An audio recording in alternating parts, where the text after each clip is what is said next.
Welcome to the latest episode of Simply Defensive. I'm Josh Mason, and with me is my co-host, Wade Wells. What's up? And today we've got with us Melanie Thomas. Melanie, welcome. Thank you. Happy to be here. Melanie, tell us a little bit about yourself, because we know who you are, but the folks who are listening and watching. Sure thing. So currently, I am the Vice President of Cybersecurity for Bridgepoint Technologies. I get to talk with vendors all day and then also talk with customers. So I get a really, really fun way to really dig into platforms and vendors. Do you do what you say you do? Prove it to me, because I don't want to send customers your way. So from a non-sales person, it's been a very fun experience. So I get to do that and work with our strategists and our consultants and things. So I'm having a lot of fun with it. I'm only a few months into the job, but I love it. Then right now, I also am an adjunct professor. So I also teach at the University of San Diego for their master's in cybersecurity operations and leadership program, the CSOL program, which slightly suggest, obviously, because I teach for it. It's a lot of really fun professors. We just got the certification or the award for the National Cyber of Excellence, Center of Excellence for the program, which is very exciting. So thank you, Dr. Moore, if you're listening to this. It's very exciting to kind of help go through that and read you some of the courses recently. That's so cool. And you do a lot of volunteer work. I do. Wade and I sit on the board of directors for B-Sides in San Diego. So we do, for specifically in the community, B-Sides, I think, is one of the best cyber events in San Diego, if we can say that. It's really fun. It's a great way to connect to the community. And what I tell people too is they're building up their career. Volunteering for something like B-Sides could be so, so important. So you might, put it on your resume as a volunteer, but the networking you get out of that, the experience of the villages that we have there as well throughout the event are super fun. So we get to do all the very fun things of who do we want as a keynote? How do we want to do the villages? How do we want to get sponsors and make sure that we have enough money, right, to do this every single year, but also make it super fun and rad. So it's been fun. That's awesome. Not as fun as she makes it sound. I have a lot of fun. I probably stress out Wade because he's more serious about it, I think, than I am sometimes. I am definitely the most serious one about it. Yeah. I'm like, well, let's do the after party. Yeah. Melanie's like me. You seem like a serial volunteer. Absolutely. It's just, I think, so I was recently with AT&T, so I'm a few less boards right now, not to volunteer myself that I have too much time on my hands, which I don't, but it's been fun. So I think community service is absolutely key, for sure. Nice. Yeah. So what should do a talk about? We should. Right. Yeah. Yeah. It's because I am. Wade's literally doing a talk about that next week. That's my keynote. My keynote is pretty much around community service. Yeah. We're going to have that at B-Sides next year. Yeah. Yeah. One cool thing about Melanie is we have the same exact start date in cybersecurity, which I don't remember what year it is, but it's leap year as well. And we started together at the same company. But Melanie's background and her whole history is actually really cool. The different companies she's worked for, and then her last job in particular, which was very stressful. I don't know if you're allowed to say the company, but I think at least the title would be cool, just to show people you are a badass. Aw. It's a group effort too. So like I mentioned, we both started at the same company in cybersecurity on the same day, which has been fun to stay connected and kind of see where our careers kind of not diverge, because we're both still in cybersecurity, but see how different of an approach we both took. Right. And I also started that a little bit differently. So starting at that company, I just wanted to get my foot in the door. So before that, I was with so immediately before that, I was with a software company, or just it was a real estate software company as well. So it was really fun to do tech support and customer service, and kind of similar. That's what started me in learning side by side with an engineer. So that's how I learned SQL, for example. That's how I learned QA. That's when I first started getting into policies and regulations and why it's important to know all of these things. Yeah. And that's kind of what started me doing that. So I wasn't even interested in cybersecurity at all. So I was just in IT and software before, and I got recruited to the FBI Special Agent Program, where I started my master's in criminal justice. Right? So cool. And when you're going through the program, right, your resume is so many points, your experience are so many points. But if you want more points on your package, which is how you progress through the program, having a master's degree was awesome. So I'm like, cool, I'm going to do a master's degree on the side. And I took a cybersecurity course in the course of that master's and completely changed my entire career trajectory. So I was like, oh yeah, no, this is way more fun. I want to do this instead. So it's good. And so I actually started, I got my foot in the door at my first cybersecurity company as a project coordinator. So nothing shiny and fancy, right? It was just a way to get into a cybersecurity company, knowing that I want to grow from there. So it's just getting your foot in the door can be such a big part of the battle. And have you been a little less like technical through like your career in cybersecurity? Because it sounds like you've been like a consultant and a principal, and now as like the VP of cyber, more like the GRC level. Is that I'm interpreting? Is that accurate? See, that's where it gets super fun. So I took it on myself to be more technical. Part of it, not only it's super, super interesting, it was also able to sit next to really, really smart people. So Morgan, for example, if Morgan watches this, I'm sure he will. We'll make sure he watches this. It was because I was a project manager for a very large contract that we were doing, replacing hundreds and hundreds of firewalls across superior court systems, that I learned firewalls and I learned policies and I learned a lot of that just sitting next to him That makes and sense. just experiencing that. And so from there, I just got increasingly more technical. So being open to doing that, not like this is the black and white of my job description. This is the only thing that I can do. Hell no, right? There's so many things that you can do. You volunteer for extra things. If how I'm going to get in is writing documentation, cool, I'm going to do that, but I'm also going to learn, right? And I had the opportunity to be sitting next to people who are willing to teach me, right? And give me that hands-on experience right off the bat. And that's where I learned it. So I didn't have any formal education, right? I didn't come in expecting, cool, I'm going to do all the super cool, shiny secret squirrel stuff. I'm just going to progressively add on to it. And it was long days and it was a lot of extra volunteer effort that I didn't get paid for, but it pays off in the long run. And so going from that to, I went to another company where we did breach and attack simulation. And so I was able to do a lot of research projects. I was able to do a lot of learning backend stuff while still using my same skills, right? So part of it's you just use the skills that you have to get in, and then your approach to everything is going to be so different. And same thing with anything in cyber, right? It takes different perspectives. It takes different points of view attacking the same problem, right? So the way all three of us would approach any event would be different, right? Depending on our skills and depending on our experience. So I just head first into all of those things. I'm like, cool, let's learn how to do these things. And so with my last company, I was a principal cybersecurity engineer. And so I was able to, same thing with my first company, right?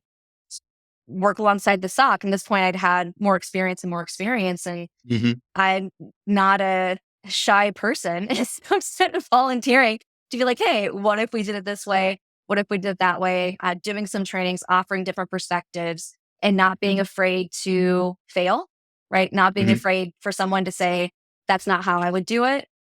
Cool, then show me, right? How would you do that? Prove it. So it was really great. And to be, I think, again, working alongside people who are just smarter than me, right? Knowing that I have a lot to learn, I think is super important too. Controlling that ego, I think is one of the biggest things that is a challenge for any team inside of any company doing security practices, right? I think, because we do all work so hard to be where we are, to continue to learn, to do what we do well. It's hard sometimes to not be that. There's a line between confidence and ego, right? That can be super fun. So right. Yeah. How was that being a kind of a rather big MSSP? Like, I don't know that I didn't know a year ago that AT&T had such a big cybersecurity team. And there's some others, like Verizon does the DBIR. So obviously they're doing some work, but what was it like being there as opposed to like the way you've worked at an MSSP, but you've also been at companies, and obviously Melanie, you've been at companies. Like what's like different in being at a larger MSSP? I'll let Melanie go because technically I worked at like one of the largest MSPs, but I did not do security as much there. Yeah. So, and I know what Melanie did there, and it was hair losing stuff. So I'll let her go for it. I'm significantly less stressed out as a human being no longer being there. I still love the teams and I still love the people, but I sleep better at night. I take off on the weekends. I'm not feeling like I need to be available 24/7, 365. But a lot of it was for dedication, right? Dedication to my teams. Yeah. And being a and principal, you're doing a lot, right? I was. And if anyone who's ever worked with me knows, Wade knows this well too. I like to get my hands into everything. And that's kind of, it helps to build a good like holistic approach to things, right? It helps connect people between different services. And that's kind of one of the things that I loved about being at AT&T was not only were my bosses, they really trusted me. And so they let me do all of these things. And it's like, let me create this service. Okay, cool. You're going to help create this service and help create different managed services there and help train the teams on it, right? To help train the consultants, help do the different tool sets and offer that different perspective. So what better way to learn something than know you have to teach somebody else what that is, right? And how to do it correctly.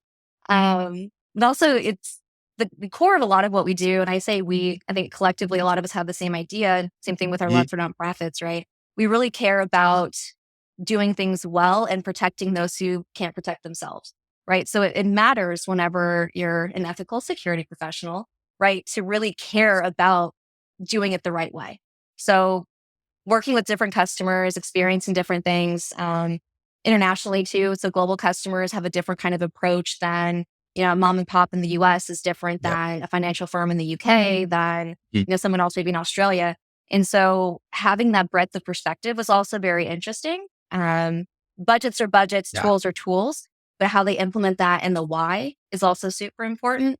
So that's what I liked a lot, I think, about having my hands into all those things too, is like, let me learn and understand why you guys do what you do and how. You get to learn from all these companies' mistakes as well, Also and understand who's doing it the best and who's doing it the worst, right? I was working for a managed security provider during WannaCry, right? Like that was literally like we just watched the board light up. It was hilarious. Like the best part is like they would call me and I would try to help them, but at the end of the day, the best part about working for a managed security provider is like you're not the one who's infected. I hate to say that. Like you are just trying to react to them as much as you can. So but on the flip side of that, once you are that company who like you're in that SOC who's running down everything, the big thing is actually having to run it down to completion. As a SOC, as like a security engineer or analyst who is doing third-party work, like usually you're just writing out a report and sending it away. And after that, you just forget about it. Unless someone replies back and you have to read an email and understand what's going on. But at your home company, you actually have to keep going all the way down, and then most likely report to a manager at the end of the day of exactly what happened.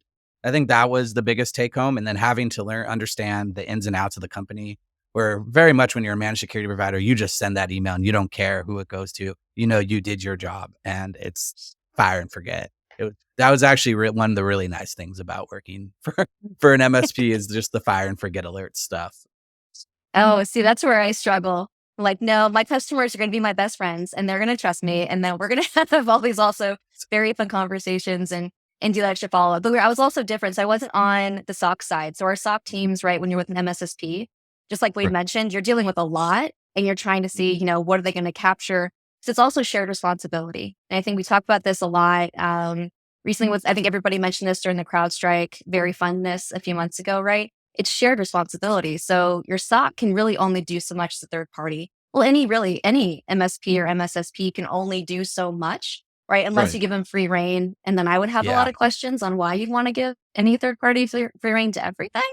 But I think it's really important. So if you send that email, like we'd mentioned, and you think you fire it off, there could be some other mitigating control. There could be some other, oh, that's okay. We fired that person 2 weeks ago. It's just a false alarm.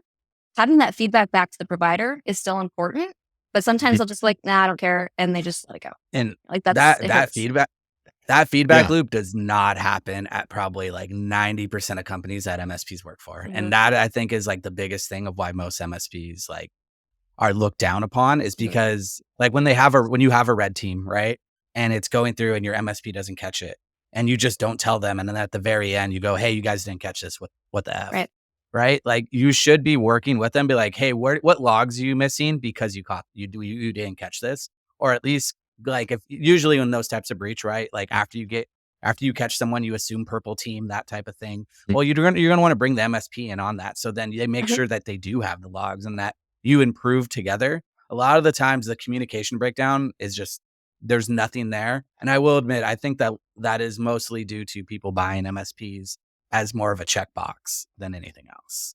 That's what it felt like. But I was customer facing for a minute at the managed security provider we worked for, and it wasn't as bad as I thought it was going to be. But I also didn't like make, I would say, great relationships with these customers. Like they would call me, I was like their main point of contact. But it was more of like you know me, like I've worked customer service for 7 years. I can turn that voice on really quick and just turn it right back off. I think that was the best thing. Yeah. And then understanding that it's maintaining, right? So even if they're not going to be your best friend, right? Still having them trust you to give that feedback too. Because environments change, right? Nothing's going to be static. But if you aren't involved in your MSSP or MSP in those environmental changes and policy changes, of course they're going to miss something because they don't even know that it changed, right? They didn't know how to react to that. So I think, using it only as a checkbox will only get you so far in audits, will only get you so far with cyber insurance these days. They're going to want you to prove it. And I think it's going to hopefully be very interesting, but you can't just, set it and forget it, right? That particular company caught some very large breaches before that they made the news, and several of them. And several of those, the companies said, no, that's nothing. And next thing you know, they're on the news. Like that happened a couple times, which made us look really good, right, in the background. But then we're not allowed to talk about it. And since I've worked for multiple managed security providers, you guys will never know. But I know, because we were in the SOC at the same time. I know. Great. So now they're going to be able to correlate it and figure it out. It doesn't matter. The company doesn't exist. They don't know the customer anyway, too. We started together the same day. There's all kinds of stuff. But no, and then that's part of it, right? Is like, I really, really do think, like, as soon as we saw the log traffic, you're like, no, I think this is something you guys need to look at. And this has happened multiple times where you're like, no, I think we need to dig a little bit deeper. So even if it's not a large scale nation state attacking everything, which is a big doomsday scenario, there's a lot of very fun HR cases that we've been able to look into over the years where it's, you do have some shady things going on over there. Insider threat, even if it's not just like big and shiny. Espionage, it's still like to give an example on like communication from like us to the customer and back, right? Like we used to have to write out reports, send it off, and certain of us would write like very long reports, and I would try to stay medium because I know half the time they're just gonna like not care about it. So I didn't want to put all my effort into a single report only for them not to care. One day this dude wrote like a 3-page report on this individual traffic, and he all day spent it send it back, right? We actually had a competition going, seeing who could get the least amount of words in a response to a ticket from a customer, right? And he won. The guy just sent back, nope, that's it. That was it. We're like, do you want to elaborate? Nope, you don't worry about it. That's not it. We're like, all right. Like, that's, that guy raged. That guy raged hard. He's like, no, I'm like, I can't do this, and just left the SOC. So warning to those who are entering into the SOC, like, this might happen. SOC life is usually burnt out, right? Expect 2 years, 3 years at the max, I would say, but depends. I'm sure there's good SOCs out there. So one interesting, go ahead. No, you go ahead. You got this one. I wanted to go in on the education stuff. Because I feel like cyber and education are always at odds with one another and butting heads, right? Being like, you're not really teaching anything great.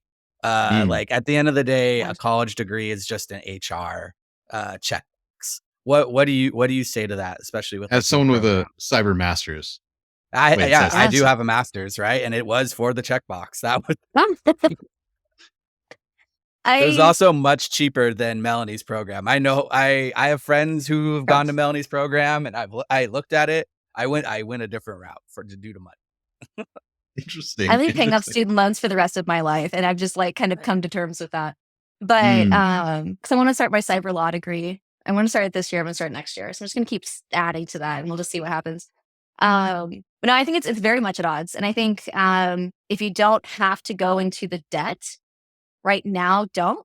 Right. And part of it too is that a lot of what you'll be doing, or at least in my experience, a lot of what we do is going to be on your off time anyway. Right. You still need to get a job. You still probably need to be working a shift somewhere, and then doing your degree on the side. So I don't think I've seen only a few people come across my desk in the past several years that actually just went full on school, no other outside experience, no volunteering, no CTFs, things like that, and then want to get into a like management kind of a role right away. And you're like, but you don't even know necessarily how all that works in reality, right? Which is still interesting. But I still, things like the CISSP, for example, I think is just a checkbox. I have zero desire to ever take that. I've registered for it. I should do it. I just don't want to. No, Didn't you take the SANS class for it? You have a VP of cybersecurity. Like, you're done. You're fine, right? Yeah. It's my goal There's to like, never or this, and you're or this. You're fine. I think so. It does feel like HR sometimes, but and with teaching for a program, a lot of the students that come through our program are also already in the industry. So they're doing it because they want to be able to cross that line, right? So they've been sysadmins for a long time, but they need the security side, or they've been in GRC, or they want to go into GRC, things like that, which is all very amazing. There's 100 very legitimate ways to be in cybersecurity that aren't red teaming or being an ethical hacker, right? There's a million other ways to do that. But having that behind you on a resume, though, again, is still going to get you in the door. And there's still a lot of conversations going on about there's so many, open positions available in cybersecurity. There are so many people out there that are ready and needing to work, but no one's hiring them. So when you put on your resume that you have your, Sec Plus, or you have your CISSP, and not having that background of like really hands-on keyboard and practice could be really difficult. I think it's all very legitimate. No matter how you get there, you still want to get there, and no two people's stories are the same. But if you can invest in formal education, great. If you are able to register for these programs and you can get the certification, and that's what helps you build, that's also very legitimate, right? If you're probably going to start as a tier 1 support desk person. I was on a support desk too. That's still fine, right? It's still a way to get in there. And then you work your way up to doing the cool blue team stuff, right? Even in blue teaming, there's different ways to do it. And so, how that adds up to cyber defense ultimately, right? I think it's going to be different. If you don't want to get yourself an amount of debt, that's cool. I'll be here if you want to talk about how to handle that. But it's scholarships. Scholarships, yeah. Do you see is like most of the people coming in is their employer actually paying for the school? Do you know that? Very Do you few. know, or do they tell you? I think very few. Okay. I think same thing with SANS, right? SANS, very, very amazing education. A huge fan of SANS, huge fans of what Black Hills does, right? With some of the programs y'all do there. But, a lot of people still have to pay out of pocket. I mean, the Black Hills ones, there's a checkbox. You just have to read the directions. But with SANS, that's $15,000 to get a certification. Do a work study, right? Do some of those other things to help make it, a little bit easier to handle, but still good education. But I will say on the SANS part, if you do a work study, make sure it's a class that you like and that you want. Don't do it just because you got into the work study program. And I'm gonna hint at that as experience. I got into a class that I didn't particularly like because I thought it was more than it actually was, and realized like I shouldn't even be here. Like it was. We'll go on that on a different podcast because I'll probably get blacklisted from SANS afterward or something like that. But whatever. Yeah. Hopefully, my experience as a TA next week is different than your experience was. I forgot. Mine. I'm Wade's TA for next week. He's my TA for my Intel class. Yeah, I forgot about that. We should now knowing like when these are airing, we should probably stop talking about dates because they're gonna air so far. It's gonna air like December. Yeah, legit. And then we originally thought we were gonna do 10 episodes a season. Jerry said 8 last time we talked to him. So now I'm just like, whatever. We'll just keep doing it until like the cows come home. Yeah, it's fun. I enjoy it. So this might be the last episode of season 1. Well, that's The yeah, finale. good choice. Now that you're in like this VP, like it's a GRC position, right? Like you're yes or no, or is it more Most- opsy? It's It's like kind of not either of those. Well, I say All that the knowing hats? that this position is new to the company. So I Sure. get to do a little bit of whatever I want. So right now I'm working on cleaning up our vendor, what we call the ecosystem. So all the vendors that we have in our systems in general, but also in our whole portfolio. We're also looking at a lot of training. So it's a lot of security training for the people that are looking at our services that are, what we call our strategists, for example, understanding the security conversations. Like, what does that mean when someone asks about a DSPM? Like, why is that important? A lot of it's acronyms, and some of the things again sound shiny. We look at some of our foreign customers. That's not. They might just need ACTA, right? They might not need like a full DSPM solution. So it's interesting. So right now I'm definitely still. I'm only a few months in. So by the time this airs, I'll probably have a different response.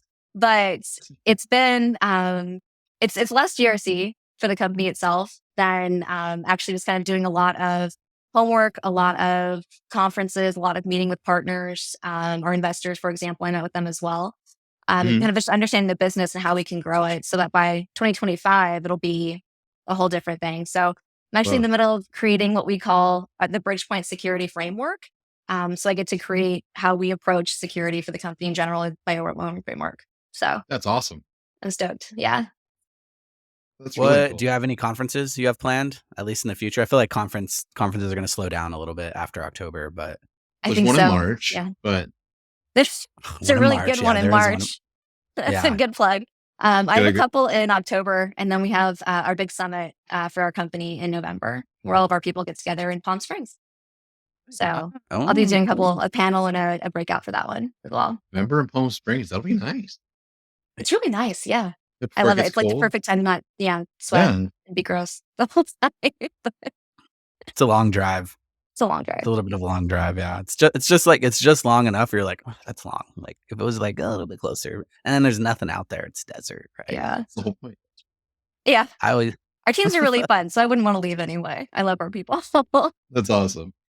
That's really cool. So we're kind of coming to the end of the time that we like to keep these podcasts because we'll talk forever. We have to constrain ourselves. For the listeners, what is one thing that you would want new people coming into cybersecurity, into blue teaming to know? And yeah, I'm really curious because you've got a lot of different perspectives. I would say always check your ego, right? Cybersecurity is a team sport. It takes multiple people. It takes multiple teams to really get through it, to do it right. Even if your teams include your legal team and your policy people and your HR people and all that stuff, it really is a team sport, and be open to cooperating and collaborating.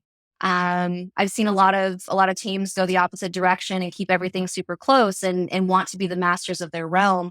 And that really just doesn't do the whole effort very, very good. Right. So, I'd say, keep your ego in check, be open to learning, be open to collaborating, and, surround yourself with, smart people. I liked your first one of don't be, your mentioning of don't being scared to fail. And be scared to, yeah. I think that's a really big thing when you're first starting out. And I that also goes along with asking questions, right? Which asking questions has been a tip that several people have now pointed out. Yeah. Or at least veered towards. The other one was Google before you ask questions, but it's close enough. Before you ask questions, it's just be good at Google. Yeah. But I think it goes in that same vein, right? Yeah. Yeah. Not being afraid to fail, ask questions, right? I think honestly the checking the ego one is a great one, which I don't think I've ever heard anyone really say that, which it definitely can be a thing, especially with security people who sometimes aren't as most social and think they're the coolest person in the room. So that's a really good one. even if it's Man. true. It is. I crush myself all the time. Josh had to talk to me off the ledge this weekend anyway. I was like, my keynote sucks. It's gonna fail. It's gonna be horrible. And he's like, no, you're not. Like, think about it. And I'm like, all right, you're right. So, but those are the type of moments you need in order to keep your ego in check. Yeah. Good to have friends. Yeah, exactly. Absolutely. Melanie, thank you so much for joining us. And I hope I get to see you at B-Side San Diego. Wade, I don't know what your excuse is. Like, you haven't seen her, but We're actually meeting up tomorrow. Like Perfect. that's the funny part. Perfect. Yeah. Well, for those, Wade, any last words before I outro us? No, I think that's it. If you're watching this now, just know today was actually the day the first episode aired, and we got at least decent reviews. And hopefully we get to keep doing more. Yeah. If you did enjoy this, like, subscribe, share with your friends, and let us know what your thoughts on what we should include for season 2, because it sounds like that's what we're recording next. Bye, everyone.